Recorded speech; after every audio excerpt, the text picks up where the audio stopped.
the day I finally learned how to dance, it's over for all of you.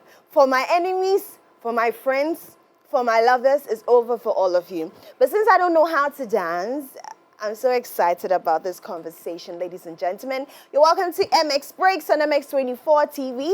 The conversation. Every time I'm on this hot seat, you know that it's time for conversations from your favorite personalities. Ladies and gentlemen, without much ado, I'm sure you already saw from the video, we've dropped some hints here and there who we are going to be interviewing today. But in case you do not know, Lisa Quama, also known as Lisa Dakon, is one of Ghana's finest dance acts. When I say finest, I mean finest. She's been around the world because of dance, and she has brought substance when it comes to dance. People don't just see dance as, oh, it's just dancing anymore. People now see dance as a job, okay?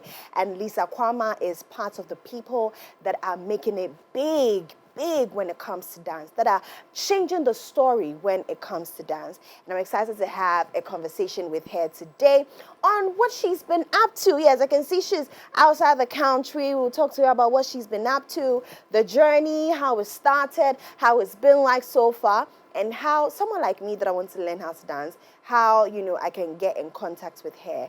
But ladies and gentlemen, without much ado, let's welcome Lisa Quama into the studio. Hi. Woo! Hello, you doing all right? I'm good, thank you, Lisa. How are you? I'm blessed, highly favored. It's good to connect to you from the United States of America. Could you hear me with my I accent? I can. What do you say, girl? Could you hear me with my accent? Like, With the accent? yeah, can you hear me? Yes, I can hear you, girl. I can hear you. Have you Amazing. been? Have you been? How's the United States, you know, treating you so far? I've been here for 3 months already, since June, and it's been amazing. Actually, I just came here for a vacation. I'm young. It's time for me to explore, be adventurous. So I just came here to relax with my family, and my stubborn body didn't relax. I went to teach dance. Wow. Well, you look tired. What have you been up to, girl? First of all, you've left us here in this hotness. I Mm. hope you are happy. You're a sellout. No way, but to be fair, it's hot here too. It's Right. hot Oh, here oh, too. it is. It's summer, right? Mm. Yes, it is. Yeah, yeah. Lisa, it's Uh, exciting to have you in the studio with us. Before you came on, I was saying that you have literally, together with your colleagues, changed the trajectory of how people see dance. And first of all, the name Lisa Quama, how you have cemented it, right? Before anything, mm, I didn't even know your name was Darkon, because that's what we know you as, Lisa Quama, right? And so yeah. I'm excited that I'm getting to know that. But how do you feel knowing that now people can be dancers and they can have a full-time job because of you and certain names in the industry? How do you feel about that? I mean, that was the goal. So we kind of feel achieved. Me together with DWP Academy, that was the main goal, to make sure dance is cemented as a career. It's not just looked at as a hobby, and we've done that. I think we are still doing it. There's more to explore in dance, and I've seen so much here, but we'll talk about it during the interview. Yeah, yeah. Well, I'm so proud of you. You don't know how proud I am, and I'm so proud of you. And so in the US, how many states have you visited so far? Actually, this is like my third time in America Mm-hmm. since 2023. So I've probably been to like 9 states from 2023. Mm-hmm. But this year in particular, I've been to just 3 states: Okay. Philadelphia, Okay. New York, New Mm-hmm. Jersey. Mm-hmm. Yeah, I don't plan on going Mm-hmm. too far this year. Mm-hmm. Like I said, I plan on just resting here. You can hear by my voice that I have not been Yeah, resting. yeah, yeah, yeah, yeah. Wait, I mean, how important is it for you to expand your reach? I mean, you've done an amazingly well here in the country. You've taught dance. People have come to your class. People who sucked at dancing are now, you know, giving so Mm, many moves because Lisa Kwama taught them. But you decided to, just expand your reach worldwide so people can tap into this blessing that you have. How important was this move for you? I think because music and dance go together, it won't make sense if Afrobeats from Africa is being sent to the world without the dance aspect of it. Yeah. So it just makes sense to also reach more borders with the dance. So it goes in line with music. So that's basically the aim of spreading Afrobeat dance or Afro dance to the world. Yeah. Yeah. Is it difficult teaching people how to dance? Honestly, sometimes Lisa Sampo, they don't listen. Go left, they are going right. I'm one of them. If you ever get to teach me, please have a fat cane around. Because you will, You know, but how difficult is it teaching people, especially beginners, like people who don't know how to move? But I've seen that you've successfully taught them how to dance. How difficult is it dealing with, especially the human interaction of it? I won't say it's difficult. I mean, you just have to set your mind as a teacher that almost everyone that will come is a beginner. So you have to be patient. The more of the work lies on the student or the client to be consistent. So I'll just say if you come in, there's more encouragement from the teacher's side to also improve on teaching or making you better. But I think more of the stress or pressure relaxes or rests on the clients. Since the first time that I ever heard of Lisa Quama, which was, I say, 2016. I think you were in Achimota school by then. Lisa will go to school on vacation. This girl will come and dye her hair blue and be going to dance classes. I mean, I remember all of that. Do you think Yeah. dance has bridged the Western world and Africa? What do you think about that? I think yes, dance has. Look at Kakalika song. Look at how it's even the white people that are vibing more to that song. So I'll say because of our diasporan culture, our diasporan in America, Afrobeat is trending everywhere. It's everywhere. So what Yeah. I'll say, we just have to tap in and make it bigger, make it better. We don't have to keep it within the Africans because music is big. Yeah. So is dance. It goes hand Yeah. in hand. So it's, Yeah. it's just better to join in on the movement and Yeah. make sure everyone gets a tap of what Afrobeat Yeah. is. Yeah. Do you think it's different teaching them there and teaching Yes. our very own here? How different is it? Yeah. Tell me. Um, I've, a few white people have joined my class, and I'll see teaching them, you don't even have to just teach them the dance, you have to teach them the foundation of the dance. You have to start from Mm. the traditional part of African music to Yeah. make them understand what you're doing. So it's more foundational. And not even to talk about the dance, that one is a different game. And it depends on the person that comes. There are some other cultures that come to class that have knowledge in Afrobeat, so it's quite easier. But some that don't have knowledge in Afrobeat, we have to take them through the foundation or have like private classes with them to teach them. Yeah, yeah, Yeah. yeah, yeah. But let me ask this very serious question. People say, "Oh, dance," before you got to this point where you're Lisa Kwama and you're well known, when you started, how lucrative was it? And did that stop you in any way when money wasn't coming? So please be real with that so that those people No, who want to be like Lisa Kwama will very much be aware that you don't just get up and start making billions. real. I'll be Yeah, very real with yeah. you. We were paid with food and transportation. And the only reason we did it was because it was you have to start from somewhere. Obviously, you won't start with making millions, you won't start with making thousands. We started from being paid with, and it it was just about the end goal. Because if you look at it, we've come a long way. We've really come a long way. It wasn't even about what we're getting. It was about our passion. It was about where we wanted it to go. So we were not getting paid. It was not lucrative.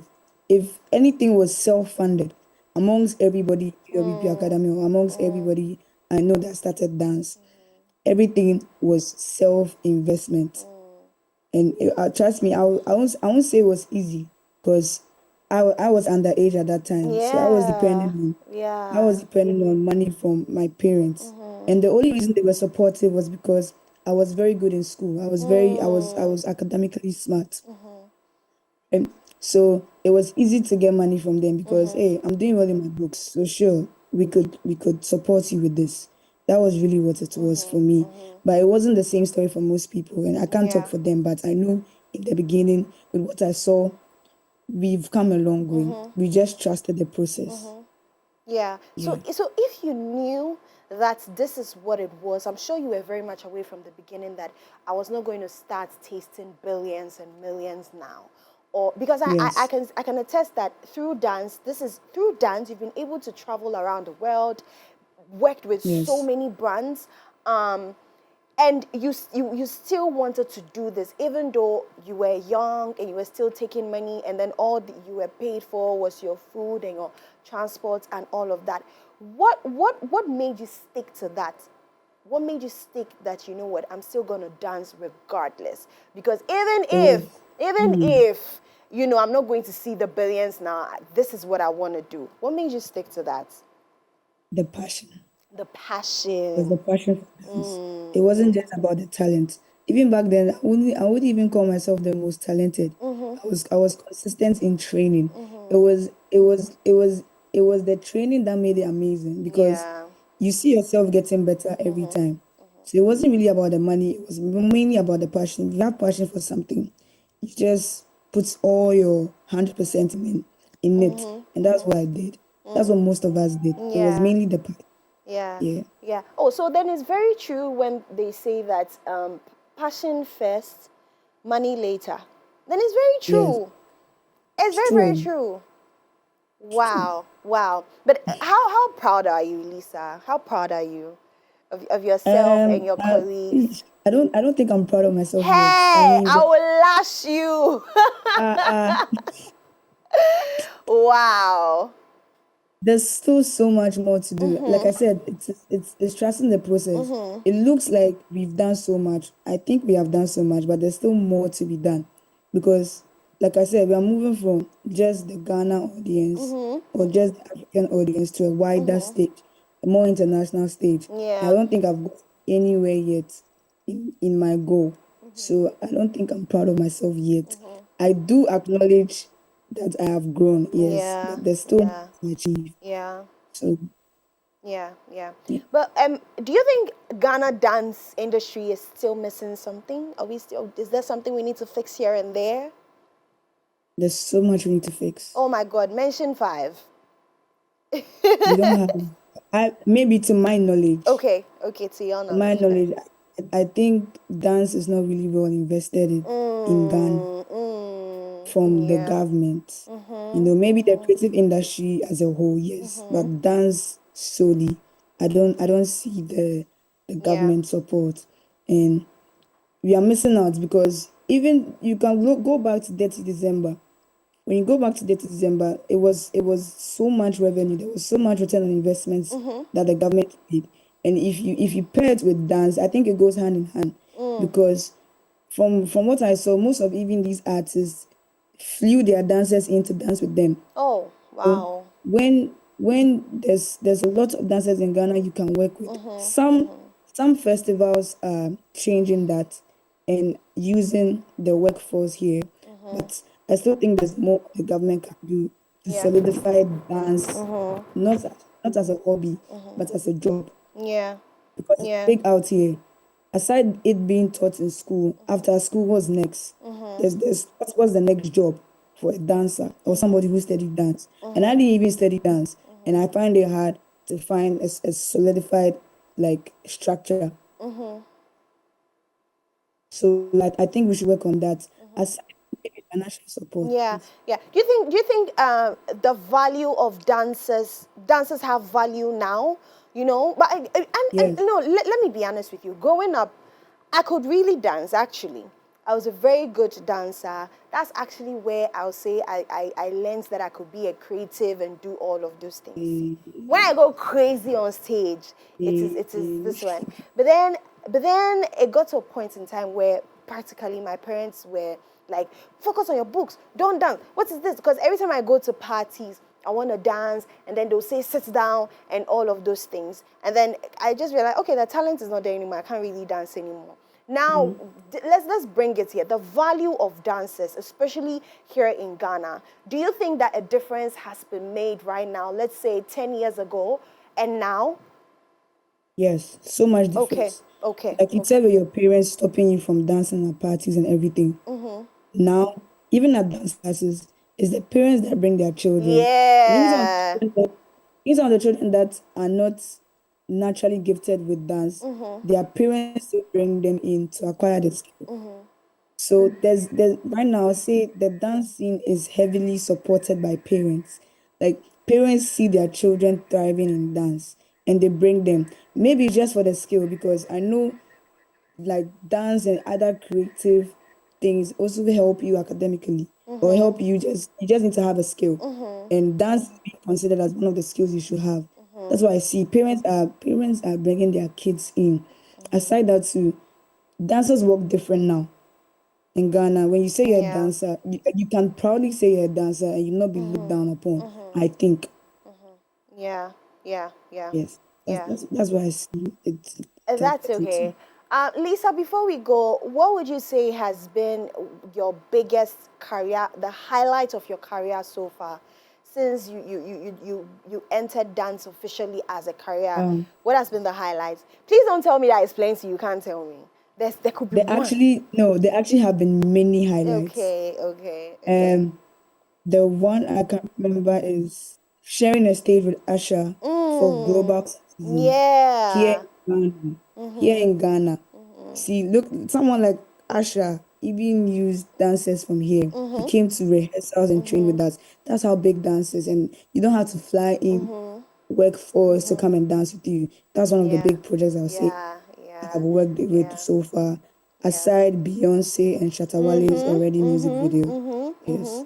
Yeah, Um, yeah. yeah. Lisa, thank you so much for joining us. You've been such an inspiration. Of course, those watching are excited for you. But ladies and gentlemen, this is what we have for you today on MX Break the Conversation. My name is Daphne Flashley. We're having a conversation with Lisa Quama. She's been out there in the US teaching, learning, and doing big things, of course, taking Ghana on the map and flying the flag of Ghana really high. So thank you so much, Lisa, for joining us. Ladies and gentlemen, we'll come your way same time next time with much more conversations right here on MX Breaks. I'll see you. Bye-bye.